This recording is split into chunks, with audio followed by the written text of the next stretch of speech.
각이 사는 증시 각도기. 안녕하세요. 증시 쪽집게 리오입니다. 네, 안녕하십니까. 각도기 곽상준입니다. 네. 오늘 시작하기 전부터 궁금해서 물어볼 게 하나 있었는데 지난주에 현금 확보를 상당히 많이 했다고 했는데 그 사이에 좀 주가 희망이 없었고 특별히 반도체, 2차전지 이쪽은 많이 빠지지 않았습니까? 그럼 그 현금을 가지고 활용을 아무것도 안 했는데. 아직 활용하면 안 되는 거? 현금 가지고 뭐 특별히 뭘 많이 사거나 그런 건 없어요. 그냥 가지고 있었는데 저번 주에 누가 뭘 사라고 해서 샀다가 막 떨어지길래 어제 손절했지. 그럼 오늘 올라? 오늘 오르더라고. 아이 뭐 자주 있지. 그렇게 단타 매매라는 게 그게 쉬운 게 아니야. 단타는 아니었는데 네. 못 견디게 했다. 뭐 사라고 해가지고 누가 뭐 펀더멘털이 좀 약했구나. 그건 아닌데 내가 이제 공부를 덜 해서 뭔 종목인지 얘기하면 딱 알 거예요. 밥통 종목이야. 네. 근데 이제 내가 이제 마음이 약간 이제 좀 뭔가 100% 확신이 안 선 상태에서 이제 그쵸. 다시 재짐을 한 거라. 그러니까 내 확신으로 투자해야지 남의 말 듣고 해서 내가 정말 초상 치른 적이 한두 번이 아니야 나도. 그렇죠. 정말. 그래서 뭐 어차피 뭐 다 본인 내 책임이니까 뭐. 그럼 오늘 좀 마음이 아팠겠네. 현금을 많이 들고 있으면 오늘 뭐 사실은 반도체라든가 그동안에 강세였던 놈들은 좀 별로였지만 오늘 완전히 딱 AI부터 시작하더니 이제 점차 퍼지면서 오늘 뭐 근데 딱히 이제 뭐 업종이라든지 이게 뭐 큰 업종인 2차전지나 뭐 반도체나 이런 쪽은 큰 움직임이 없잖아요. 오늘 반도체는 많이 떨어지고. 그러니까 지수가 거래소는 그러니까 별로 안 좋았고. 네. 근데 이제 코스닥은 보면 바이오가 부활하고 있는 듯하게 내린 종목 몇 개 없고 거의 대부분 올랐는데 업종 상승률도 굉장히 높게 나왔어요.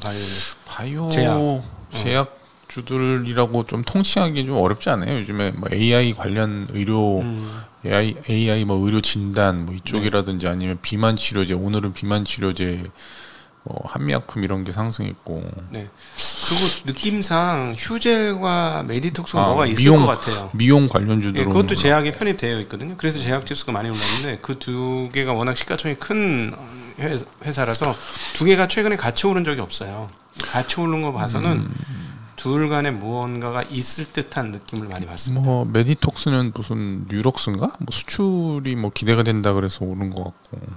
휴젤은 요즘에 그 저기 중화권에서 오는 그 유커들이 면세점보다는 뭐 성형외과 가죠? 의료 쪽 그쪽을 많이 서비스를 이용한다고 그런 기사가 좀 있더라고요. 물건보단 미용이다. 지금 그런 분위기예요. 뭐 근데 그러기에는 너무 많이 올랐어. 그래서 뭔가 둘이 모종에 뭐가 있지 않느냐 하는 느낌이 좀 듭니다. 둘이 뭐죠? 그런 거죠. 뭔가 좀 있는 것 같아요. 뭐 합의하나? 뭔가 아무 얘기는 없어요. 아직 루머도 없습니다. 네. 일단은 뭐 그래서 오늘 그 사실 뭐 애플 아침에 이슈라든지 뭐 요즘 또 좀 안 좋은 얘기들 좀 있잖아요. 뭐 엔비디아도 대주주가 뭐 그런 것도 있고 뭐 달러도 강세고 유가도 강세고 10년물 미 10년물 국채도 뭐 계속 좀 한국 좋아하지 않는 라인에 가 있고 이러니까 한국 시장 좋을 건 없지. 미국 시장만 봐가지고 거기에 또 미중 계속 뭐 충돌하고 네. 트럼프도 계속 얘기하고. 트럼프 되는 건 좀 재앙이네요. 지금 분위기가 트럼프 되면 아주 정말 아니야. 되면 안 돼. 지금 한국 입장에서 한국 주식시장 입장에서는 되면 큰일 나. 특히 뭐 이제 그동안 바이든 수혜주라고 했던 뭐 그런 IRA 법을 내보니까 통째로 날릴 것 같은데. 네, 뭐 트럼프가 되면은 뭐 잘못될 가능성이 꽤 높죠. 미국 사람들 입장에서는 IRA 법을 처리한다면은 사실 대중들 입장에서 좋을 건 없거든요. 고용이 창출되고 했던 것 중에 하나는 사실 좀 무리하고 있는 거거든요. 이번 주말에 이제 김학균 센터장하고의 대담이 나가게 되는데 꼭 보세요. 그건 이제 우리 생각이지. 트럼프 생각은 다르잖아. 항상 트럼프는 예측하기가 뭐 그리고 합리적으로 뭐 예상한다고 될 사람이 아니잖아요. 그분이. 그래서 물론 그렇긴 하죠. 네, 그래서 뭐 모르겠어요. 어떻게 할지. 근데 그 미국 대중이 거기를 찍는다면은 내 생각에는 지금 바이든이 너무 차기를 하고 싶어갖고 돈을 갖다 쏟아붓고 있는 거거든 지금. 우리가 생각할 때 미국이라는 나라가 굉장히 미국 자체의 큰 어떤 국가로 보면 합리적인 성향이 있는데 개별 유권자들 이렇게 하나하나 뜯어보면 조금 그렇지 않은 주마다 분위기 다르죠. 조금 그 천지 차이입니다. 수준 차이가 많이 나지 않나. 예를 들어서 우리나라도 뭐 지역별로 뭐 차이가 없진 않겠습니다. 그 동네는 완전한 자유주의자부터 완전한 보수주의자까지 그 주별로 나눠지는 스펙트럼은 넓잖아요. 네, 스펙트럼 폭이 굉장히 넓습니다. 네. 일단 오늘 뭐 반도체주들은 그 하이닉스 이슈가 좀 있으면서 소부장 종목들은 좀 많이 안 좋았다가 그래도 뭐 막판에 조금 회복 약간 그래도 하락폭을 줄이면서 끝났습니다. 뭐 하이닉스가 그 화웨이 핸드폰에 그 낸드가 들어가 있었다고 이제 그게 무슨 잘못이냐고. 근데 난 그걸 잘못으로 삼는 거 자체가 너무 황당하다. 미국에서 이제 하지 말라 그랬는데 일단 액면 그대로는 이제 일단은 거기 들어가 있으니까 미국도 뭐 그 말이 되냐고. 중국의 공장에 낸드 공장이 있고 중국의 지들이 인텔 거 팔아가지고 지금 하이닉스가 만들고 있는데 그럼 중국에도 갖다 팔지. 그러면 시장에서 뛰어갈 수도 있는 거 아니야? 왜 도매상한테? 뭐 한간에는 뭐 다른 회사 통해서 뭐 화웨이라고 안 하고 이제 뭐 그렇겠죠. 저 페이퍼 컴퍼니 하나 만들어가지고 했다는 얘기도 있고. 아니 도매상한테 띄우면 될 거 아니야. 그래서 뭐 그럼 그걸 가지고 뭐라 그래? 이번 달인가 뭐 미국이 이제 그 또 저거 해야 되잖아요. 중국 장비 들어가는 데 대해서 또 이제 네. 허가를 또 해줘야 되는데 그거 관련해서 또 이제 뭐 이것 때문에 뭐 제재가 혹시라도 있지 않겠냐 뭐 그런 거하고 뭐 반도체 쪽 최근에 뭐 미국에서 계속 떨어졌으니까 그게 합쳐져서 네. 그리고 또 하이닉스는 삼성전자 그 HBM 그 계약한 이후로 이제 약간 좀 하이닉스가 상대적으로 안 좋잖아요. 네. 뭐 그런 게 좀 다 같이 영향이 좀 있었던 게 아니냐 좀 생각이 됩니다. 그리고 유명한 그 꺼밍치라고 유명한 그 대만의 이제 애널리스트인데 네. IT 애널리스트인데 이 사람이 갑자기 반도체 가격에 대해서 얘기를 하더라고요. 네. 그래서 뭐 SNS에다가 8월에 이제 삼성이 낸드 가격을 인상을 했는데 9월에는 마이크론도 계약 가격을 한 10% 높이기 시작했다 이렇게 얘기를 했습니다. 그래서 예. 수익 개선에 좀 도움이 될 거다. 뭐 트렌드 포스도 마찬가지로 비슷한 분석을 좀 내놨는데 그 최근 뭐 주요 이제 낸드 업체들이 중국 제조업체들하고 협상을 통해서 웨이퍼 가격을 지금 높이고 있다. 왜냐하면 뭐 최근에 계속 그 감산을 좀 세게 하려고 하고 있잖아요. 삼성도 그렇고 그렇기 때문에 이제 좀 수요 측면에서도 수요자들이 약간 그런 이제 가격 인상을 좀 받아들이는 그런 이제 시그널이 좀 나오고 있다. 마이크론도 그래서 뭐 그런 부분들을 동의를 해서 가격을 좀 올리겠다 이렇게 얘기들을 하고 있나 봐요. 지난 우리 수출 가격은 2달 연속 보합이었습니다. 네. 2달 연속 같았습니다. 네. 근데 이제 관건은 이제 그 정도는 올릴 수 있는데 과연 이게 이제 그 수요 쪽에서 크게 좀 수요가 좀 회복이 돼서 가격을 좀 크게 좀 증가시킬 수 있겠느냐. 10%는 사실 이거 티도 안 나거든요. 지금 하도 많이 떨어져가지고. 그리고 이제는 사진이 많이 늘어가지고 모바일 신용은 이제 500기가는 기본 되는 거 아니겠어요? 근데 이제는 그 동안에는 125기가, 250기가였잖아. 예, 거기다가 또 이제 뭐 휴대폰 판매가 좀 안 좋으니까. 그러니까 휴대폰이 예를 들어서 뭐 한 5% 안짝으로 떨어지는데 메모리 양이 뭐 500기가, 1테라 뭐 이렇게 가버리면은 보완이 되긴 하잖아요. 그거는 근데 이제 뭐 그냥 똔똔 수준이니까 이게 증가가 좀 돼야. 아니 저는 몇 기가 쓰세요? 256기가 쓰시죠? 256기가인데 저는 500기가 쓰거든요. 200기가 벌써 넘쳐버렸어. 그래. 난 많이 남았는데. 약간 디지털이잖아 나는. 우리 같은 세대 입장에서는 제가 좀 많이 디지털입니다. 저는 뭐 많이 남아 있습니다. 네. 모자라요. 네, 여하튼 그래가지고 관건은 IT 기기 수요가 얼마나 이제 회복이 되느냐. 그게 관건이 되지 않을까 내년에. 근데 제가 보기에는 그게 이제 중국 사람들의 그 저축률이 계속 올라가고 있잖아. 불안에 떨고 있으니까. 그거가 저축률 올라가는 밑으로 꺾이면 그때 중국 수요가 이제 너무 오랫동안 4년 연속이니까 반등 한번 해야 되지 않느냐 하는 생각이 좀 듭니다. 그래서 중국이 진짜 되게 중요한 키를 갖고 있다. 숫자적으로는 항상. 뭐 또 거기에 또 이제 중국이 또 뭐 아이폰을 금지시킨다는 둥 뭐 그런 얘기들도 있잖아요. 근데 중국이 이제 또 뭐 물론 겉으로는 뭐 저기 공무원들만 공기업하고 공무원들만 뭐 못 쓰게 하겠다 이렇게 하지만 또 그게 또 시그널이 돼가지고 또 일반 국민들까지 뭐 또 나서서 또 안 쓴다고 하면 이게 아이폰만의 문제가 아닐 수도 있겠다. 뭐 전반적인 그 네. 휴대폰 밸류 체인은 안 좋을 수밖에 없잖아요. 그 쪽에 네. 아이폰에도 낸드나 뭐 그런 디램이 많이 들어가니까. 네. 2천억 달러가 날라갔어. 네. 하루 이틀 사이에. 그래서 뭐 뱅크 오브 아메리카는 아이폰이 뭐 내년에 2천만 대 가지고 감소할 수도 있다 뭐 이런 얘기도 하고 있는데 또 뭐 한쪽 웨드부시라는 데서는 뭐 별거 아니다 뭐 공무원들 뭐 안 써봐야 한 50만 대다 이렇게 또 얘기를 하는데 요건 좀 지켜봐야지 알 수 있는 문제라 지금 당장은 뭐 제 생각에는 실제로 빠지는 숫자보다 심리적으로 충격받는 게 더 큰 것 같긴 해요. 네. 워낙 이제 중국에서 아이폰 쓸 사람은 계속 쓰지 않을까? 어차피 공무원은 내가 봤을 때 월급이 작아서 많이 못 쓴다 이거지. 근데 중국에서 뭐 4천만 대인가? 뭐 예. 5천만 대인가? 4천만 대인가 판매한다는데 거의 애플 매출액이 20%라고 하더라고요. 20%가 넘을 거예요. 네, 굉장히 큽니다. 근데 어쨌든 그게 이제 공무원까지만이 아니라 애국주의로 넘어가서 그렇게 되면 분명히 타격은 분명히 있겠죠.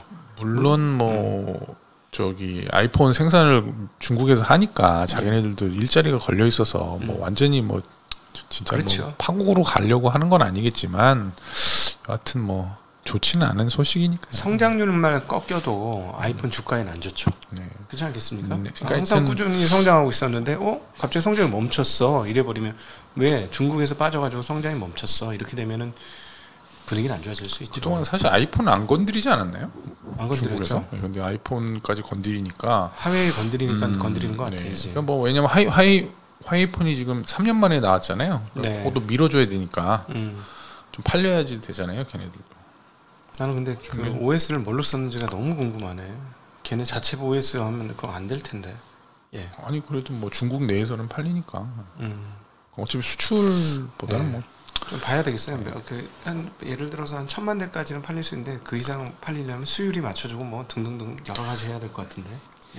최근에 그 우리나라 그 2차 전지들 종목들도 약간 이제 내림세를 보이고 있는데 뭐 여러 가지 얘기들이 많이 나오고 있잖아요. 뭐 공급 과잉 얘기도 있고. 근데 사실 중국이 뭔가를 대량으로 이제 진입하기 시작하면 공급 과잉이 항상 발생했는데 태양광에서도 지금 그런 이제 현상이 지금 나오고 있습니다. 그렇죠. 태양광 쪽에서도 이제 유럽에다가 지금 덤핑까지는 아니지만 그 수출 유럽에 그러니까 유럽이 이제 수입하는 그 모듈 태양광 모듈 수입량이 설치량을 훨씬 상회하고 있다 이런 블룸버그 뉴스가 지금 나오고 있고 태양광 설치 한 번 더 해야 되나? 예.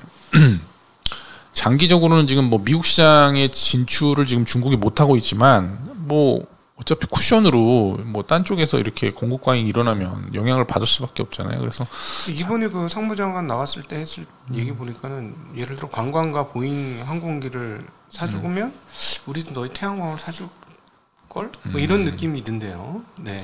근데 아무것도 안 됐잖아요. 뭐 됐나? 아직이야 뭐 이제 시작이니까 기다려. 뭐 하여튼 그래서 일단 미국 시장 내에서도 뭐 단기적으로는 영향이 별로 없지만 장기적으로는 뭐 공급 과잉이 좀 일어날 가능성이 미국도 많다. 그래서 최근에 한화솔루션 이런 게 좀 안 좋거든요. 네. 신저가 냈죠. 50주 신저가. 그래서 IRA가 뭐 좀 기대가 좀 되긴 하지만 이게 영원한 건 아니잖아요. 그래도 이거 뭐 언제까지 뭐 보조금을 주겠습니까? 그래서 그 부분이 긍정적인 요인이 있지만 요것만 가지고는 쉽지가 않을 거다. 이게 태양광만 이런 게 아니라 전기차 부분도 분명히 이런 문제를 안고 갈 수밖에 없는 문제라 공급 과잉이 지금 뭐 중국에서 엄청나게 이루어지고 있고 지금 보니까는 전기차 판매 대수가 예상이 25년도인가 되면은 수출량이 중국이 거의 뭐 1위인데 독보적으로 뭐 한 600만 대 수출하는 걸로 나오더라고요. 그래서 지금 전년 대비 수출량이 70몇 %인가 올랐어요. 엄청 지금 늘어나고 있는데 그런 거 보면 이게 물량 공세가 정말 또 싸면 사서 이제 쓰시는 분들이 많이 있거든요. 우리나라도 그렇지만 뭐 유럽도 당연히 당연하죠. 싸고 좋으면 쓰는 거니까. 그럼요. 그리고 뭐 전기차는 성능 차이가 사실상 그렇게 크게 날 수가 없고요. 한국에도 그 조그만 봉고 같은 거 있어요. 그거 꽤 많이 팔렸던데 중간중간 그러니까 종종 보여. 뭐 옛날 내연기관차처럼 뭐 포르쉐 뭐 정말 뭐 감성 있는 그런 내연기관 그런 게 없잖아. 그냥 전기차는 그냥 뭐 모터로 돌리는 거니까 별 그쵸? 사실 뭐 차이가 크지가 않거든요. 네. 그래가지고 이런 부분들 특히 뭐 유럽 중국의 그 공급 과잉 문제는 이게 우리나라 전기차 쪽 밸류체인에도 영향을 좀 계속적으로 줄 수 있다. 지금이야 뭐 아직은 뭐 IRA나 이런 수혜들이 더 크니까 네. 또 가시적으로 뭐 미국 시장까지 영향을 주지 않으니까는 상관없지만 거기다가 이제 트럼프가 오늘 뭐 저기 뭐야 기사들이 네. 24년도 대선에서 승리한다면 전기차를 둘러싼 광기를 끝내버리겠다고 이렇게 소셜 미디어에다 올렸더라고요. 그래서 이런 오늘 저녁 이거 어제 낮에 나왔겠지? 오늘 저녁에 네. 미국 시장에서 전기차 관련 주식들 전기차 밸류가 어떻게 되는지도 또 관심입니다. 뭐 당장이야 뭐. 아니 근데 지지율이 워낙 높아가지고 무시할 수 없는 발언이지. 아직 뭐 시간이 많이 남았잖아요. 1년 넘게 남았고 내년 11월이잖아요. 1년 넘게 남았고 그리고 안 될 수도 있는 거니까. 네. 트럼프가. 근데 워낙 지지도 말씀하신 대로 좀 높고 이게 네. 워낙 좀 대쪽 같은 양반이라 이 양반이. 하여튼 뭐 그렇습니다. 그리고 한 가지 모델 3 하이랜드라고 이제 모델 3 새롭게 네. 페이스리프트 나오는 네. 퍼포먼스 모델이라고 좀 고성능 모델에는 또 LFP하고 LMFP라고 뭐 망간 섞어서 쓰는 인산철 아닐 것 같은데 뭐 교차로 사용하겠다 뭐 이렇게 상하이 증권 뉴스에서 아닐 것 같은데 퍼포먼스는 아닐 거고 몰라요. 여기 지금 아닌 거는 맞을 것 같아요. 상하이 증권 뉴스에서 그렇게 나온 거야. 제가 뭐 이걸 뭐 하는 건 아니고. 퍼포먼스는 예를 들어 그 제로백이 3초대거든요. 그래 나도 배터리로 안 될 텐데. 나도 그래서 이게 원래 굉장히 그 고성능 모델인데 LFP로 어떻게 할까 그래도 뭐 뉴스가 이게 뭐 잘못된 건지 아닌지는 모르겠지만은 일단 뭐 상하이 증권 뉴스라는 고 뉴스 쪽에서는 이렇게 나왔더라고요. 그래서 네. LFP하고 뭐 LMFP를 교차로 사용하겠다. 뭐 이런 뉴스가 있더라고요. 그래서 네. 테슬라가 참 중국에서 열심히 그 LFP를 밀어주는구나. 왜냐하면 얘네는 지금 마음을 먹은 것 같아. 그 데스로 깔아놓고 프린터처럼 데스로 깔아놓고 나중에 잉크 팔아먹자 이 전략인 것 같아요. 지금. 그래서 여러모로 이제 좀 2차전지 쪽도 뭐 약간 좀 덜컹될 수 있다. 네. 그런 걸 좀 참조하셔야 될 것 같습니다.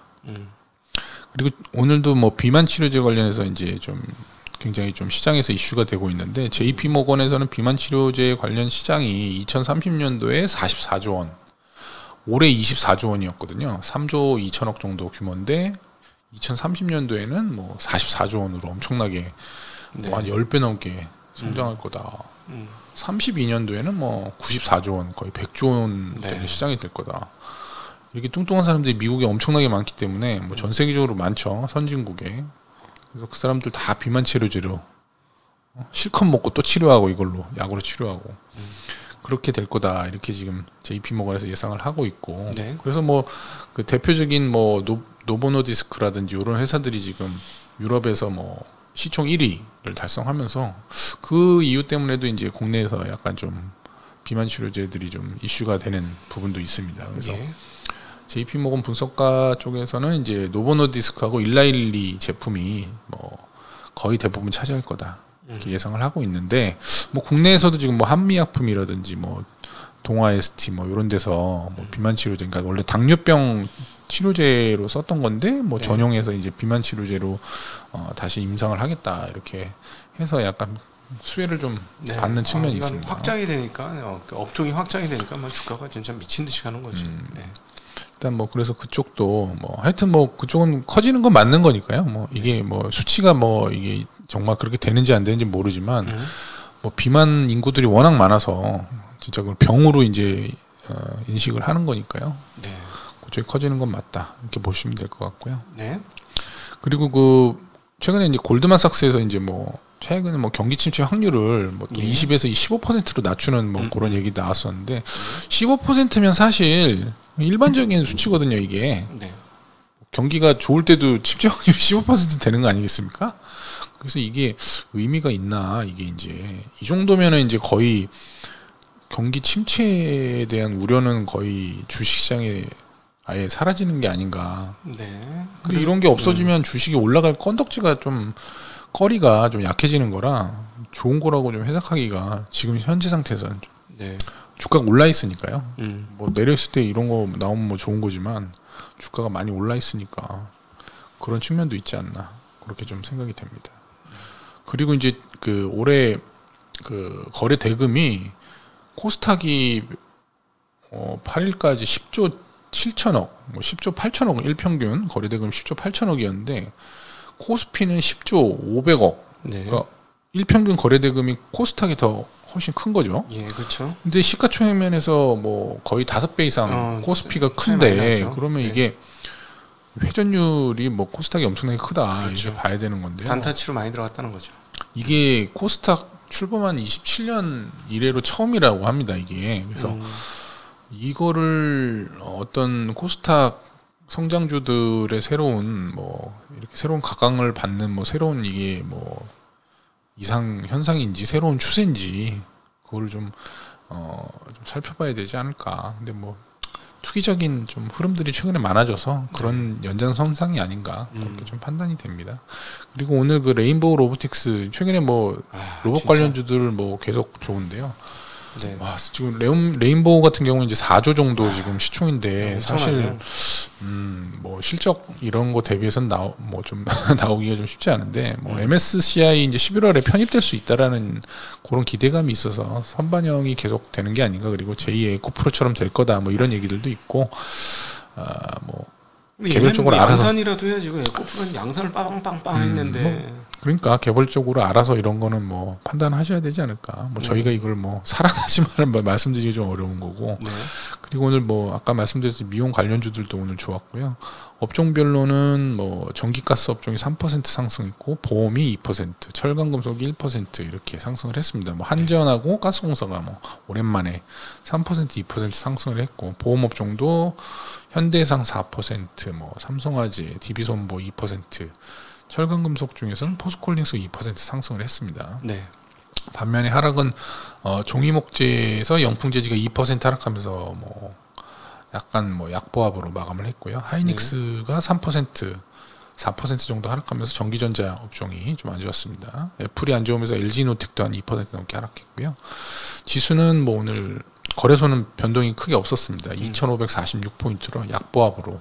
네. 코스닥은 한 0.86 상승해서 914포인트로 마감을 했습니다. 뭐 수급도 거래소에서 개인이 2,100억 매수, 외국인이 3,500억 매도, 기관이 1,000억 매수.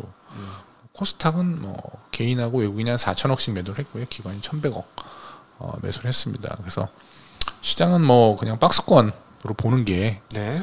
당분간 그렇게 보는 게 맞지 않나. 그래서 업종이나 종목들도 이게 뭐 워낙 따라다니기가 쉽지 않은 장이라 네. 뭐 저도 뭐 지금 따라다닐 수가 없는 장이라 쉽지가 않은 장이다. 그래도 뭐 오늘 메디톡스가 좋아서 뭐 각도님 좋았잖아요.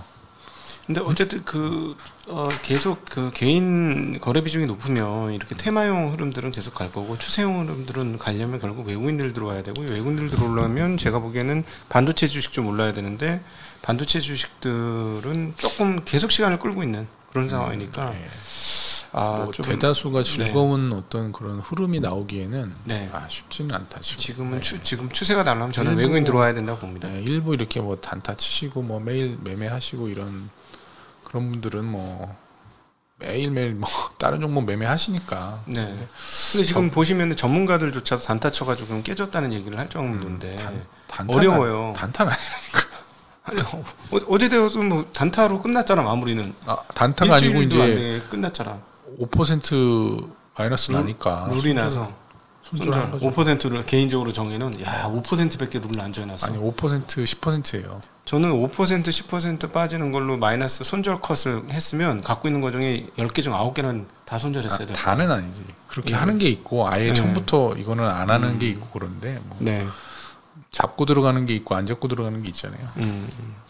뭐 근데 뭐 여러 가지로 뭐 하여튼 쉽지 않은 시장이다. 네, 어렵습니다. 네, 장이 제가 보기에는 대세가 없으니까 이게 참 개별로 움직이고 개별을 잡으려다가는 뒷꼭지 잡고 뒷꼭지 잡으면 물 먹고. 네, 사실 뭐 저는 개인적으로 현금이 많이 꽤 있는데도 뭔가 지금 뭐 반도체를 뭐 다 살거나 이러고 싶은 생각이 없어요. 뭐 이렇게 딱히 뭘 많이 지금 막 저번처럼 한 2달 전처럼 저 8월 이후에 막 그런 이슈들 나오기 전에는 정말 빠지면 뭐 그냥 막 지금은 사야 된다 이렇게 생각했는데 그런 생각이 안 들더라고요. 차라리 연말에는 사는 게 낫지 않을까. 저는 일단 시장을 잘 모르겠어요. 그냥 오죽했으면 우리 시청자들이 각방꿀이라고 얘기를 하잖아요. 그래서 그냥 시장은 잘 모르겠고 그냥 내가 가진 주식들이 계속 이익이 증가하고 버틸 수 있느냐, 이익이 내년까지 더 늘어날 수 있냐, 그것만 보고 갑니다. 뭐 지금 같은 때는 뭐 종목이 만약에 뭐 괜찮은 거면 뭐 상관없죠. 어차피 각자 도생하는 장이니까. 예. 아, 중국도 빨리 좀 일어났으면 좋겠고 주말에 중국의 CPI와 PPI가 발표가 됩니다. 그래서 되게 중요하니까요. 주말에 제가 내일 새벽에 뭐 좀 빨리 방송을 만들려고 하는데 그때까지 나온다면 거기에 대한 코멘트를 드리도록 하겠습니다. 네. 주말 뭐 건강하게 운동할 준비? 운동은 안. 책을 읽거나 그러면. 요즘 책을 읽긴 하죠. 원래 책을 제일 많이 읽는 우리 전자도서관을 우리에서 가장 많이 이용한 사람 중에 하나입니다. 요즘은 잘 안 읽어요. 네. 네, 즐거운 주말 보내십시오. 네. 감사합니다. 안녕.